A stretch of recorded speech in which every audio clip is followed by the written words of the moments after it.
আল্লাহ নবী রহমতের নবীর মেয়ে খাতুনে জান্নাত মা ফাতেমা রাদিয়াল্লাহু তাআলা আনহাকে কে দাওয়াত না করতে চায়?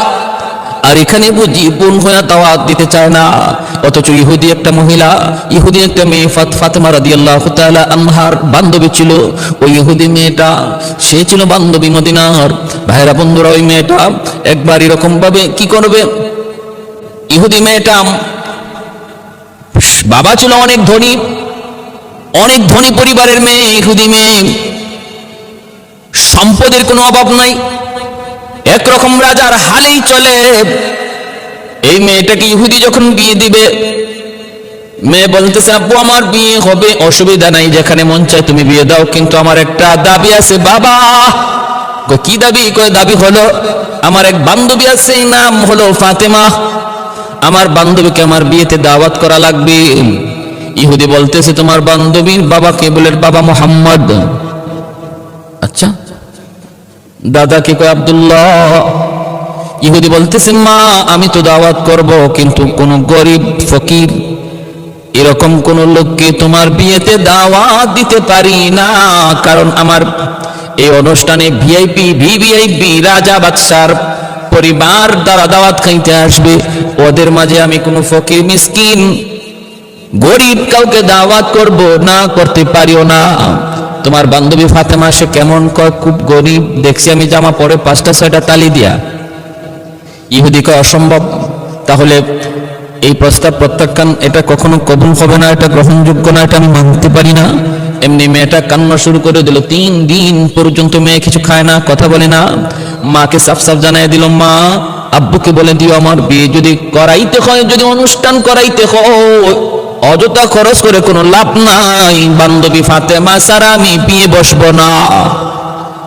আমার বান্ধবী ফাতেমা যদি হাজির না হয়, আমি ওই বিয়েতে রাজি হব না। অনুষ্ঠানে যত খরচ করো না কেন, আমি কিন্তু বিয়েতে রাজি হব না। মা যদি বিয়েতে রাজি করাইতে হয়, অবশ্যই বান্ধবী ফাতেমাকে দাওয়াত করা লাগবে।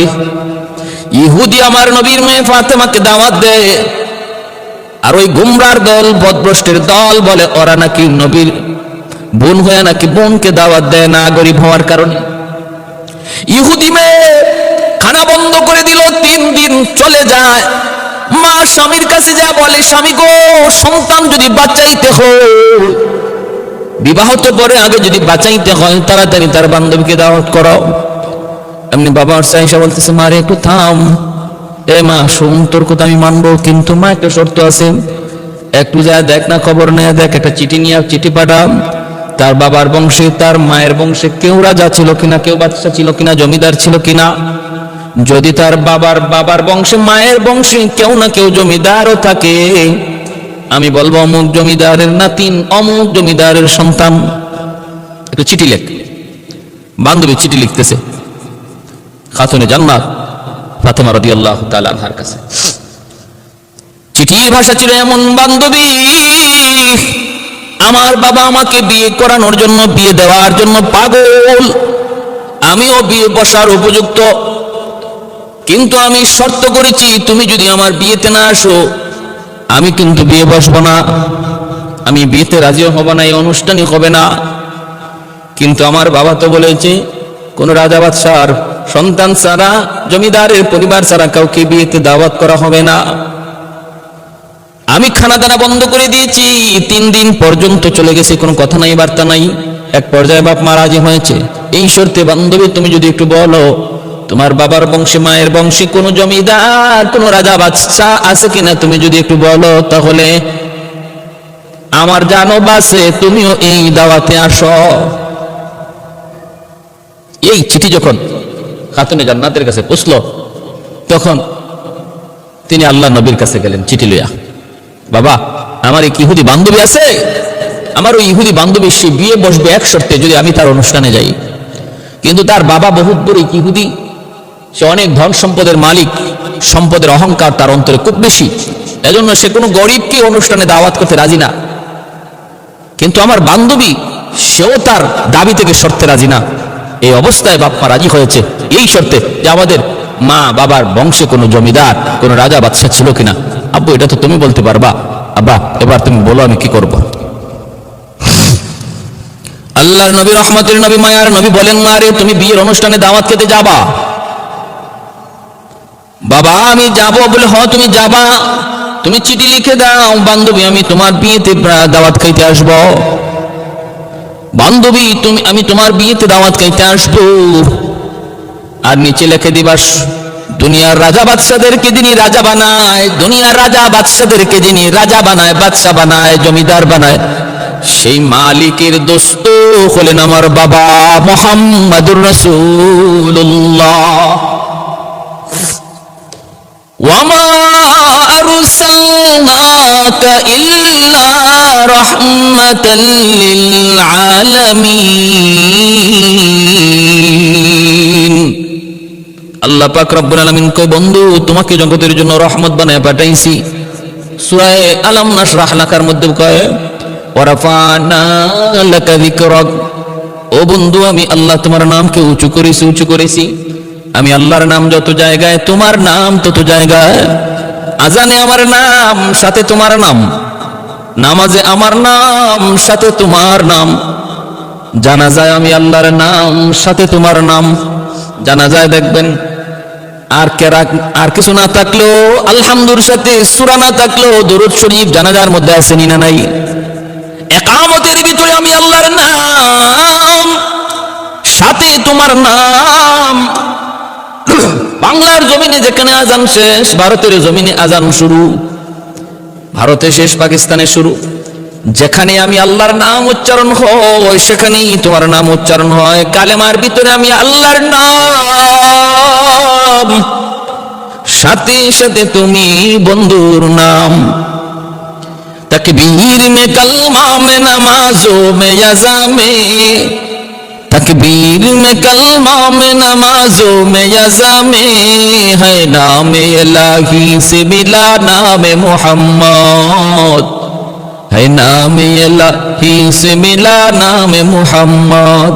फरमाती है आदम को मुझे खुल्द तरी में, लकहा हुआ तो बाब मिला नाम मोहम्मद, लकहा हुआ तो बाब मिला नाम मोहम्मद। महबूब ने कहा सल्ली अला नाम मोहम्मद, आका की जिया दिल की जिला नाम मोहम्मद, आका की जिया दिल की जिला नाम मोहम्मद। ভাইর আমার, এই চিঠি লিখা বান্ধবীর কাছে পাঠিয়ে দিল। বান্ধবী বাবাকে যায় বলল, বাবা আমার বান্ধবী আসবে। কেমনে আসবে? তার বংশে কোন রাজা বাদশা ছিল? বলে রাজা বাদশা যিনি বানায় সেই মালিক হলো আমার বান্ধবীর বাবার বন্ধু। সে বলে দিয়েছে আসবে বাবা আসবে। এবার তুমি বলো বিয়ে হবে কি হবে না? বাবা কই বিয়ে হবে, ঠিক আছে তারা আসতে বল। রাজা বাদশার পরিবারের সদস্যরা বিয়ের আসরের মধ্যে বসে আছে। এইদিকে আগামীকাল বিয়ের অনুষ্ঠান। খাতুনে জান্নাত বাবাকে বলতেছে, আব্বু কাল তো অনুষ্ঠান, আমি যাবো, বিয়েতে যাবো। বলে হ তুমি যাবা। সন্ধ্যার সময় একবার কই, বাবা আমি তো আগামীকাল যাবো। নবী কই যাবা, কিন্তু পোশাক আশাক কি পইরা তিনি যাবেন? নবী কিছুই বলেন না, কিছুই তো বলেন না। ভাইরা সকালবেলা তিনি যাবেন, রাতের বেলা জিবরাইল আমিন আল্লাহ পাক রব্বুল আলামিন কয়, জিবরাইল জান্নাতের ভিতরে ঢুকো, জান্নাতি স্বর্ণ অলংকারের একটা ব্যাগ তুমি তৈরি করো, ভরপুর জান্নাতি স্বর্ণ অলংকার। একজন মহিলা সাজার জন্য যত অলংকার লাগে সব অলংকার দিয়ে একটা ব্যাগ তুমি ভরপুর করো। আরেকটা ব্যাগের ভিতরে জান্নাতি পোশাক, যেই পোশাক পইরা মানুষ বেড়াইতে যায় এমন একটা পোশাক দিয়া ব্যাগ তৈরি করো। দুটা ব্যাগ আইনা আল্লাহর নবীর কাছে জিবরাইল আমিন দিয়া গেলেন। আর নবীজি ওই ব্যাগ নিয়ে খাতুনে জান্নাতের দরজার সামনে যা নক করলেন। দরজা খোলা মাত্রই নবী বলতেছেন, মাগু ব্যাগ দুইটা রেখে দাও, সকালবেলা তুমি বিয়েতে যেও। আল্লাহর নবী, রহমতের নবী, মায়ার নবী, তিনি ব্যাগ দুইটা দিয়ে দিলেন খাতুনে জান্নাত। ব্যাগ দুইটা দেখে জান্নাতি পোশাক, জান্নাতি অলংকার পেয়ে শুকরিয়া আদায়তে তিনি নামাজে দাঁড়িয়ে গেলেন। এ ভাই, এজন্য বলতেছিলাম শুকরিয়া আদায়ের জন্য তিনি নামাজে দাঁড়িয়ে গেলেন। নামাজ পড়েন, আল্লাহর কাছে শুকরিয়া আদায় করেন। তিনি বুঝতে বাকি রইল না, এই কোন দুনিয়ার মার্কেটের কোন গহনা নয়, এই গ্রাম এটাও দুনিয়ার কোন আতরের গ্রাম নয়। এই পোশাক দুনিয়ার কোনো পোশাক নয়, জান্নাতি পোশাক, জান্নাতি গ্রাম। ভাইয়েরা, সকালবেলা তিনি দামি জান্নাতি পোশাক পইরা বান্ধবীর বাড়িতে রওনা দিছেন। ওইদিকে তো রাজা বাদশার সন্তানরা, মেয়েরা, বান্ধবীরা, তারাও তো বাড়িতে এসে হাজির, জমিদারের মেয়েরাও তারাও তো হাজির। সবার সামনে খাতুনে জান্নাত জান্নাতি অলংকার পইরা, জান্নাতি সাজে সজ্জিত হইয়া তিনি যখন পুরুষ না কোনো পুরুষের চোখের সামনে নয়, মহিলাদের পাশ দিয়ে তিনি যখন চলে যাইতেছেন, চোখগুলা তাদের বড় বড় হয়ে গেছে। অনুষ্ঠান সেটা যদি মহিলাদের জন্য খাস হয়, সেখানে একজন দিনদার নারী যেতে পারে। পুরুষ মিশ্রণে আজকে আমাদের সমাজের যে বিবাহ অনুষ্ঠান হয়, যেখানে নারী পুরুষ এক টেবিলে বৈশা খানা খায়, এই ধরনের অনুষ্ঠানে যাওয়া হারাম, সাফ সাফ হারাম, সাফ সাফ হারাম। নিজেও যাওয়া যাবে না, পরিবারকেও পাঠানো যাবে না। যে বিবাহটা ছিল বরকতের বিষয়, যে বিবাহটা ছিল সোয়াবের বিষয়, ধর্মের অংশ, সেই বিবাহটাকে আজকে ইহুদ খ্রিস্টানদের কালচারে সম্পন্ন করার কারণে সে অনুষ্ঠান নেকির কাজ গুনাহে পরিণত হচ্ছে। যেটা সোয়াবের কাজ, নেকির কাজ, সেটা গুনাহে পরিণত হচ্ছে। আমাদের কোনো খবরই নেই। এজন্য বলবো, মা বোনদেরকে বলবো, ভাইদেরকে বলবো, বিবাহের অনুষ্ঠান করবেন, বরযাত্রী অনুষ্ঠানে চাপ দিবেন না। মেয়ের বাড়িতে বরযাত্রী কোনো অনুষ্ঠান শরীয়তে এলাও না। শুধু ছেলে তার বাড়িতে অলিমা করবে, তৌফিক থাকলে। ওই অলিমাতে সে দাওয়াত করবে বন্ধু বান্ধবকে। সেখানে নারীদের জন্য আলাদা বিভাগ, আলাদা, সম্পূর্ণ আলাদা করে ফেলবে নারীর সেক্টরে, নারীর অংশ, নারীদের অংশ, নারীদের খাওয়ার জায়গা সম্পূর্ণ আলাদা পুরুষের চেয়ে। এবং কোনো গান চলবে না, কোনো বাজনা চলবে না। তাহলে এই অনুষ্ঠানটা, এটা একটা নেকিতে পরিণত হবে, সোয়াবের অংশ, জীবনের একটা বহুত বড় সোয়াবের অংশে পরিণত হবে। নবী বলেন, আন-নিকাহু মিন সুন্নতি ফামান রাগিবা আন সুন্নতি ফালাইসা মিন্নি। বিবাহ করা আমি নবীর সুন্নত। এই বিবাহ থেকে যে নিজেরে ফিরিয়ে নিল, সে আমার দল থেকে বাইর হয়ে গেল। এজন্য যার শারীরিক শক্তি আছে, যাদের আর্থিক শক্তি আছে, যার শারীরিক এবং আর্থিক শক্তি সামর্থ্য আছে, তার জন্য বিবাহ করা অবশ্যই জরুরি, ফরজ, ফরজ। তার জন্য বিবাহ করা ফরজ। যার শারীরিক শক্তি আছে কিন্তু আর্থিক সামর্থ্য নাই, তার জন্য শরীয়তের বিধান, তুমি বেশি বেশি রোজা রাখো, বেশি বেশি রোজা রাখো। বউ পালার, একজন স্ত্রীকে পালবার সামর্থ্য যদি না থাকে, তার খরচ, তার খরপুষ দেওয়ার সামর্থ্য না থাকে, তাহলে বিবাহ তুমি কেন করবা? আর একজন মহিলা এনে কষ্ট দিবা? তুমি রোজা রাখো। তোমার উপরে বিধান হলো তুমি রোজা রাখো। শারীরিক শক্তি যেটা আছে, রোজা রাখলে শারীরিক চাহিদা যেটা আছে, এটা দুর্বল হয়ে আসবে। এজন্য আমার ভাইয়েরা, বন্ধুরা, খেয়াল করে মনোযোগ দিয়ে শুনুন। খাতুনে জান্নাত তিনি যখন ওই বাড়িতে যায় ঢুকলেন, শুধু নারী বান্ধবীরা তাদের সামনে যায় ঢুকলেন, তাদের চোখগুলা বড় বড় হয়ে গেল। কি ব্যাপার, এত দামি পোশাক জীবনে কোনোদিন দেখি নাই, জীবনে কোনোদিন দেখি নাই। খাতুনে জান্নাত তিনি তো ধর্মীয় কিছু কথা শুরু করলেন। সবাই মন দিয়ে মনোযোগ দিয়ে শুনতেছে, মনোযোগ দিয়ে শুনতেছে। একজন বান্ধবী বলতেছে, বান্ধবী কথাটা একটু বন্ধ করো। মনে করছে যে সবাই বিরক্ত হয়ে গেছে। কারণ বিয়ে বাড়িতে ওয়াজ নসিহত চলে না, বিয়ে বাড়িতে বরযাত্রী অপেক্ষায় থাকে কখন খানা আসবে। কারণ ওই সময় বরযাত্রীদের টেম্পার থাকে বড় গরম। বিয়ে বাড়িতে বরযাত্রীদের টেম্পার গরম থাকে। যদি 19-20 হয়, উতাল পাতাল শুরু হয়ে যায়। প্লেট ভাঙে, তরকারি উড়ায় ফেলায় দেয়, ডাব পায়রা খায়, পেয়ারা পায়রা খায়, কত কিছু, ঠিক না? ওই দিন বরের চেয়ে বরযাত্রীর পাওয়ার বেশি থাকে। বিয়ে বাড়িতে বরের চেয়ে বরযাত্রীর পাওয়ার বেশি থাকে। এজন্য মেয়ে পক্ষ, কনের পক্ষ, এরাও সহজে বরযাত্রীর সাথে কোনো বাজাবাজি করে না। বহু প্রমাণ এমন আছে, বরযাত্রীর গন্ডগোলের কারণে, বরযাত্রীর কারণে বিয়ে ভেঙে গেছে। বিয়ের আসরে যায় বরযাত্রীর সাথে গন্ডগোল হয়েছে, এতে করে বিয়ে ভেঙে গেছে, এমন নজির আছে। বহু প্লেট, বহু তরকারির বাটি বরযাত্রী ভাঙছে, নজির আছে। লবণ কেন কম হলো, তরকারিতে ঝাল কেন বেশি হলো, এটাই প্রবলেম। এতে করে তরকারির বাটি ভাঙছে, প্লেট ভাঙছে, কারণ এদিন পাওয়ার বেশি, পাওয়ার বেশি। অথচ বলুন তো, এই বিয়ে বাড়িতে এই বরযাত্রীর উসিলায় বর খাইতে আসছে, না বরের উসিলায় বরযাত্রী খাইতে আসছে? বরের উসিলায় বরযাত্রী খাইতে আসছে, বরযাত্রীর উসিলায় বর খাইতে আসে নাই। তারপরও দেখা যায় বর কথা কম কয় আর বরযাত্রীরা বেশি কথা কয়। বর কম খায়, বরযাত্রী বেশি খায়। ঠিক তেমনি এই দুনিয়াতে আল্লাহ পাক ইমানদারকে বর বানায় পাঠাইছেন আর বেঈমানদেরকে বরযাত্রী বানায় পাঠাইছেন। আল্লাহ বরকে বলছেন তোমার আজকে কম খাবে, কম বলবে, তাফালিং কম করো। আর বেঈমানরা ওই বিয়ের আসরের মতো তাফালিংও বেশি করবে, ঝগড়াঝাটিও বেশি করবে, খাইবেও বেশি, কথাও বলবে বেশি, আকাম কুকামও করবে বেশি। আর বর সে চুপচাপ খালি অপেক্ষায় থাকবে যে কখন এই আসরটা শেষ হয়, এরপরে আমি আমার বাসর করে যাই ঢুকবো। এই বিয়ার আসরটা, এই খাওয়া দাওয়ার আসরটা কখন জানি শেষ হয়, আর বরযাত্রী কখন জানি বিদায় হয়, আর আমি কখন জানি বাসর করে যাই ঢুকি, এই অপেক্ষায় থাকে বর। ঠিক দুনিয়ার মিসালটাও হলো এমন। এজন্য ইমানদার হাই হতাশ করার কোনো সুযোগ নাই, শুধু অপেক্ষায় থাকো এই বিয়ের আসরটা কখন ভাঙবে আর তুমি কখন বাসর করে ঢুকবে, তুমি সে অপেক্ষায় থাকো। আর বেঈমানরা ওরা আজকের একদিনে যা মন চায় তা করুক, যা মন চায় তা খাক, যা মন চায় তা বলুক, এরপরে তাদের ভাগ্যে আর কোনো খাওয়া নাই, তাদের ভাগ্যে কোনো আর আনন্দ নাই। তোমার ভাগ্যে আনন্দ এরপর থেকে শুরু হবে আর শেষ হবে না। ভাইরা বন্ধুরা, খাতুনে জান্নাত ফাতেমা রাদিয়াল্লাহু তাআলা আনহা তিনি তো ওই বাসর, তিনি তো ওই বিয়ে বাড়িতে কিছু কথা বলবেন। বান্ধবী কয়, বান্ধবী কথা একটু বন্ধ করো। বলে কি হয়েছে বলো? ও বান্ধবী, তুমি আমার পাশে বসছো, তোমার শরীরের এই দামি পোশাকে আমার হাতটা লাগছিল, আমার শরীরের মধ্যে একটা শুক্রাণ চলে আসছে, পাশে করে আমার ওই বান্ধবীর শরীরেও শুক্রাণ গেছে। আমরা সবাই তো মাতামাতি আলোচনা করতেছি, তুমি যে সুন্দর আলোচনা করতেছো, ক্ষুধার যন্ত্রণা আমাদের কখন কোন দিক দিয়ে চলে যাবে টেরও পাবো না। ক্ষুধার চেয়েও তোমার, খানার চেয়েও তোমার কথা আমাদের ভালো লাগতেছে। কিন্তু বান্ধবী, আমরা শুধু একটা কথা জানতে চাই, ফাতেমা একটু বল বল, এই জামা কোন মার্কেট থেকে আনছো? কোন মার্কেট থেকে আনছো? ওই মার্কেটে যাবার রাস্তা কোন পথে?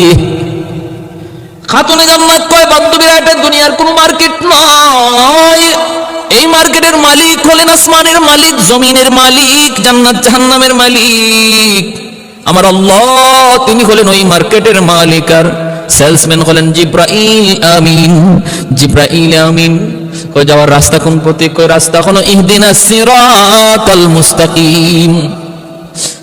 কেমনে যেতে হয়? কয়েকটা কালেমা পড়তে হয়, কালেমা পড়তে হয়, যেই কালেমাটা আমার আব্বা তিনি দুনিয়ার মানুষকে শোনাইতেছেন। বলে কোন কালেমা? লা ইলাহা ইল্লাল্লাহু মুহাম্মাদুর রাসূলুল্লাহ। সাথে সাথে উপস্থিত সবগুলি ইহুদি নারী, সবগুলি ইহুদি বান্ধবী খাতুনে জান্নাতের হাতে হাত রেখে কালেমা পড়ে মুসলমান হয়ে যায়। ভাইরা আমার, যদি আপনি বলেন এই ঘটনাও মিথ্যা, তাও আমি বলবো, বলুন এই ঘটনা যদি মিথ্যাও মেনে নেন, নির্ভরযোগ্য কোন কিতাবে যদি নাও পান, তবু এর দ্বারা নবী পরিবারের উপরে কোনো তহমত আসে না, আমার নবী পরিবারের উপরে কোনো অ্যাটাক আসে না, আমার নবী পরিবারের উপরে কোনো ধরনের অপবাদ দেওয়া হয় না। মনে রাখতে হবে, উল্লেখযোগ্য, মনে রাখতে হবে, নির্ভরযোগ্য কোনো কিতাবের ঘটনা যদি না হয়, আর সেই ঘটনা যদি শরীয়তের কোনো বিধানের সাথে সাংঘর্ষিক না হয়, মানতে অসুবিধা নাই।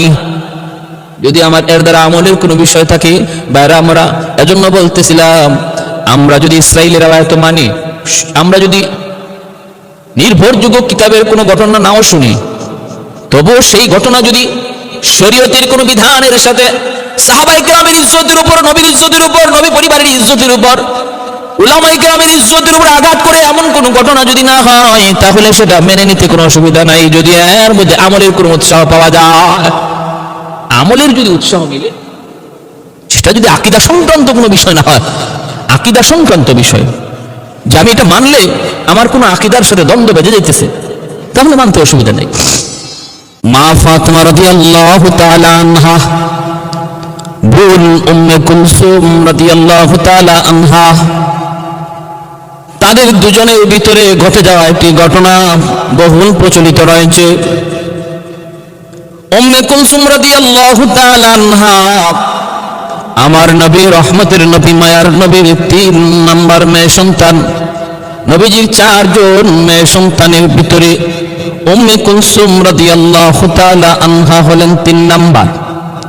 1 নাম্বার মেয়ে হলো জয়নব রাদিয়াল্লাহু তাআলা আনহা, তারপরে হযরত রুকাইয়া রাদিয়াল্লাহু তাআলা আনহা, তারপরে উম্মে কুলসুম রাদিয়াল্লাহু তাআলা আনহা, এরপরে সর্বশেষ ফাতেমা রাদিয়াল্লাহু তাআলা আনহা। এ ভাই, খেয়াল করে মনোযোগ দিয়ে শুনো,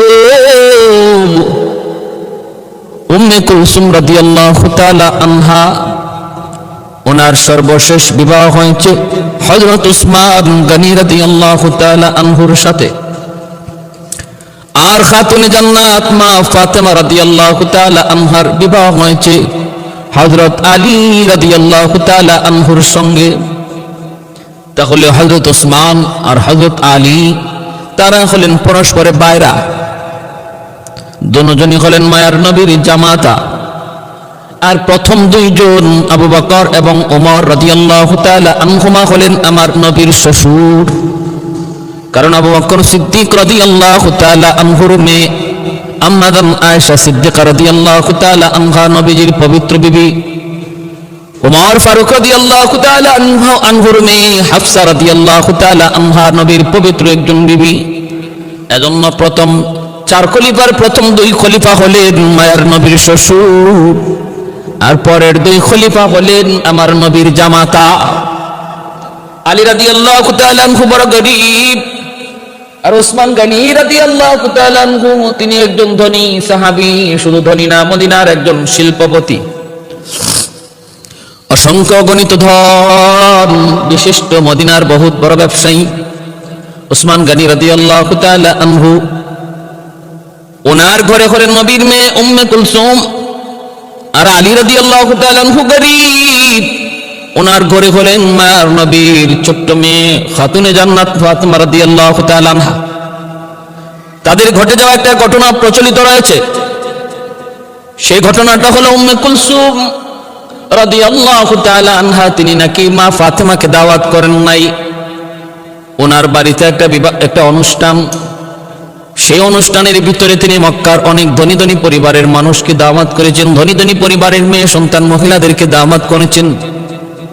কিন্তু আপন বোন খাতুনে জান্নাত ফাতেমা রাদিয়াল্লাহু তাআলা আনহাকে দাওয়াত করেন নাই, তিনি গরীব হওয়ার কারণে। ফাতেমা গরীব, এই পরিবেশে ধনীদের সাথে তার মানায় না, ধনীদের পরিবেশে ফাতেমাকে মানায় না। এমনটা ভেবে উম্মে কুলসুম রাদিয়াল্লাহু তাআলা আনহা তিনি নাকি ফাতেমাকে দাওয়াত করেন নাই। ভাইরা বন্ধুরা, এরপরে ধনী পরিবারের মহিলাগুলি তারা দাওয়াত খাইতে আসলো। আসার পরে যখন খানা পেশ করা হলো, আল্লাহ পাক রব্বুল আলামিনের কাছে এই আচরণটা এত না পছন্দ হয়েছে। কেউ কেউ বলে সবগুলা খানা পাথর হয়ে গেছে, আবার কেউ কেউ বলছে সবগুলি খানা চাউল হয়ে গেছে, সেটা আর খানা হিসাবে রয় নাই। খানা পরিবর্তন হয়ে সেটা অখাদ্য হয়ে গেছে, খাদ্য পরিবর্তন হয়ে সেটা অখাদ্য হয়ে গেছে। ভাইরা বন্ধুরা, এমন ঘটনা যে সমস্ত মানুষ জারি গানে গায়, জারি গানে বলে, মানুষকে আবেগ আপ্লুত করার জন্য, এমনকি কবিতাও বানায়, গানও বানায়, ছন্দ আকারে, জারির আকারে। এর কোনো ভিত্তি নাই, উল্লেখযোগ্য কোন বইয়ের মধ্যে, কোন কিতাবে ওই ঘটনার কোন সত্যতা পাওয়া যায় না। কারণ হলো এই ঘটনার দ্বারা আমার নবী পরিবারের উপরে বহুত বড় একটা অপবাদ দেওয়া হয়। কারণ উম্মে কুলসুম রাদিয়াল্লাহু তাআলা আনহা তিনি তো হলেন নবী পরিবারের সন্তান, নবীর কলিজার টুকরা মেয়ে।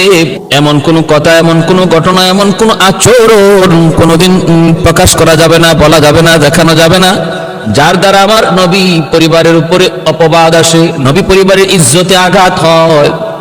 আমার নবী পরিবারের কোন সদস্যের ব্যাপারে এমন কোন কথা বলা যাবে না যে কথার দ্বারা নবীর পরিবারের ইজ্জত নষ্ট হয়। উম্মে কুলসুম রাদিয়াল্লাহু তাআলা আনহা খাতুনে জান্নাত গরীব হওয়ার কারণে তাকে দাওয়াত করেন নাই, কথাটা সাধারণ কোনো কথা নয়, বহুত বড় কঠিন একটা অপবাদ, বহুত বড় অন্যায় কথা। এতে বোঝা গেল উম্মে কুলসুম তার ভিতরে অহংকার ছিল, ধন দৌলতের অহংকার ছিল। এর দ্বারা প্রমাণ করা হয় নবী পরিবারের সন্তান, নবীর কলিজার টুকরা মেয়ে উম্মে কুলসুম রাদিয়াল্লাহু তাআলা আনহার অন্তরে সম্পদের বড়াই ছিল, অহংকার ছিল। আর বোনটা গরিব হওয়ার কারণে তার প্রতি তার হেয় দৃষ্টি ছিল। এরা জানেনি কত বড় জঘন্য গুনাহ। আল্লাহ বলেন আল্লাহর নবী বলেন আল কিবরিয়া ও রিদাই, হাদিসে কুদসি। অহংকার করা শুধুমাত্র আমি আল্লাহর পোশাক, অহংকার করা মানুষের মানায় না। এই যে অহংকার বহুত বড় কবিরা গুনাহ, অন্তরের রোগ। এই রোগে যারা রোগী তারা কোনোদিন আল্লাহর কাছে ইবাদতের মাধ্যমে পার পাবে না। অহংকার তার যাবতীয় আমলকে নষ্ট করে দিবে। এই অহংকার থেকেই গীবতের জন্ম, অহংকার থেকেই তহমতের জন্ম, অহংকার থেকেই যাবতীয় আমলের জন্ম। একজন মানুষকে কেউ যখন ছোট করে কথা কয়, সমাজ হেয় করে, তার গীবত করে, তার শিকায়েত করে,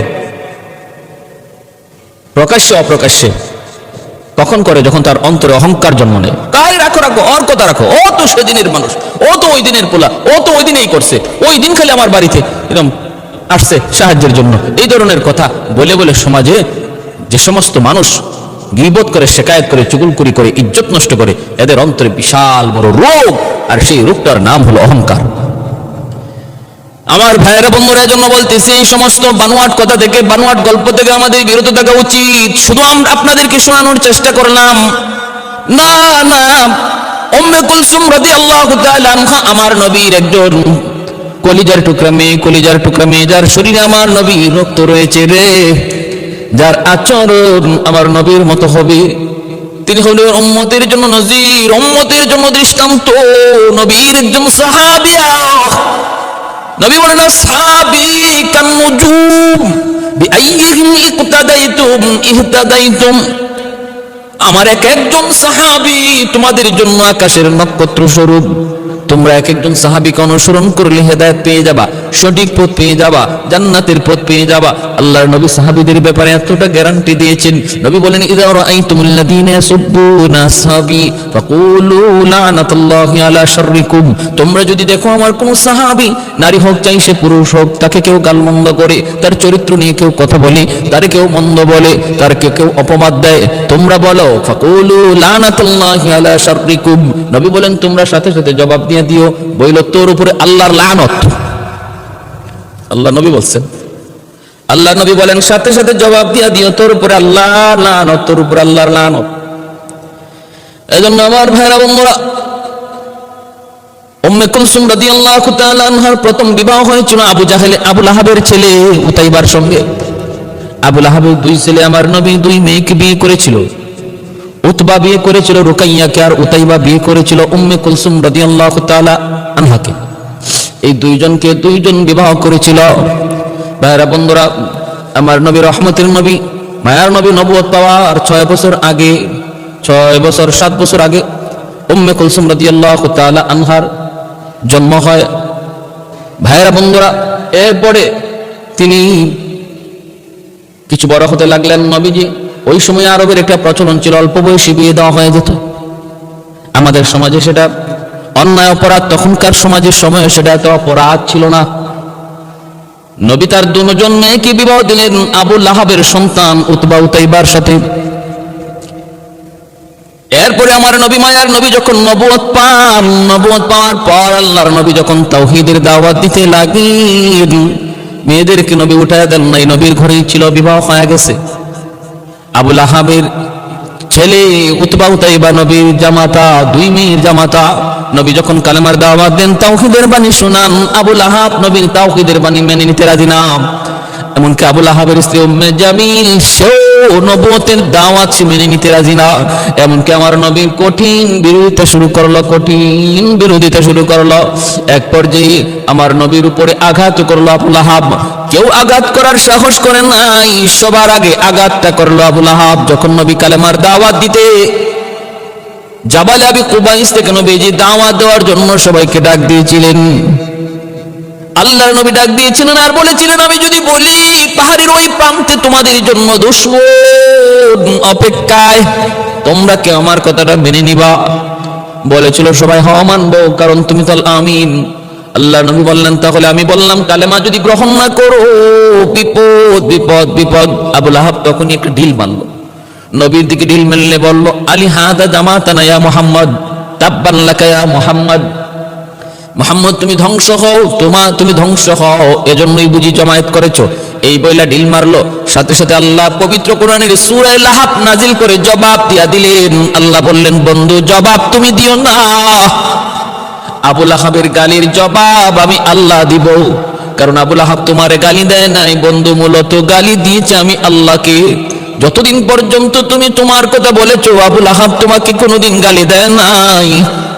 যেদিন থেকে তুমি আমার কথা বলা শুরু করেছো, সেদিন থেকে তোমার গালি দেয়। এর আগে ছিলে তুমি আল আমিন, এখন হয়ে গেলে দুশমন। অতএব তোমাকে গালি দেয় নাই, গালি দিয়েছে আমি আল্লাহকে। আল্লাহ জবাব দিয়ে দিলেন, তাব্বাত ইয়াদা আবি লাহাবিন ওয়া তাব।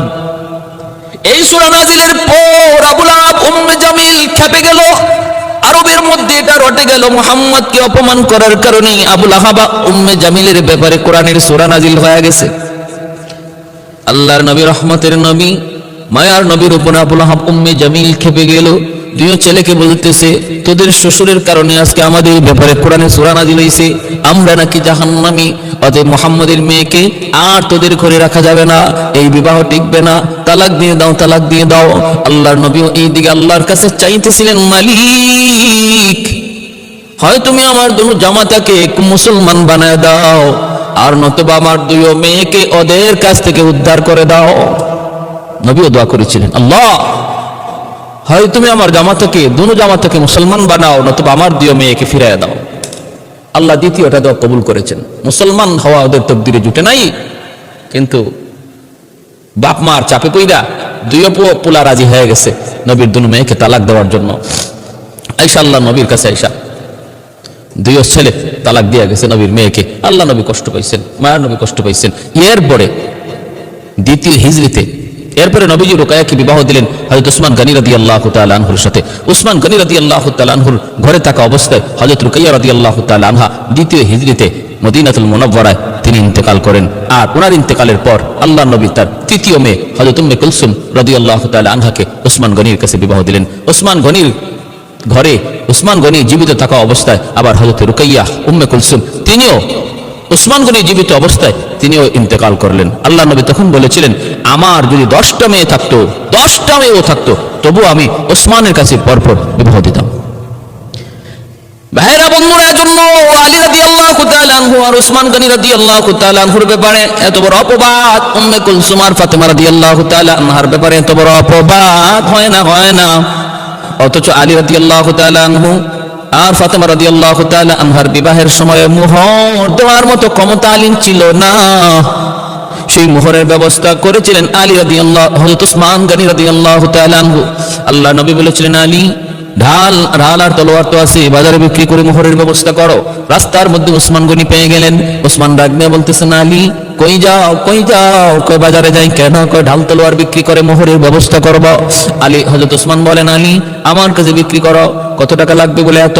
উনি টাকা দিয়ে দিলেন, ঢাল তলোয়ার উসমান গনি কিনে নিয়ে গেলেন। সেই ঢাল আর তলোয়ার উসমান গনি রাদিয়াল্লাহু তাআলা আনহু বিবাহের মধ্যে তিনি আবার আলীকে উপহার দিয়ে দিলেন। হযরত আলী রাদিয়াল্লাহু তাআলা আনহুকে আবার তিনি উপহার দিয়ে দিলেন। ভাইরা বন্ধুরা, মোহরের ব্যবস্থা হয়ে গেল, ঢাল তলোয়ার আলী আবার সেটা ফিরেও পেলেন। বিয়ার হাজিরিন, তাহলে আমরা প্রথম ঘটনাটা যেটা বলা হয় যে উম্মে কুলসুম ফাতেমাকে দাওয়াত দেন নাই, ফাতেমা গরিব হওয়ার কারণে, আর পরিণতিতে তার ঘরের দাওয়াতের সব খাদ্যদ্রব্য সেটা পাথর হয়ে গেছিল। এই ঘটনাটার কোনো ভিত্তি পাওয়া যায় না, সম্পূর্ণ বানোয়াট একটা গল্প।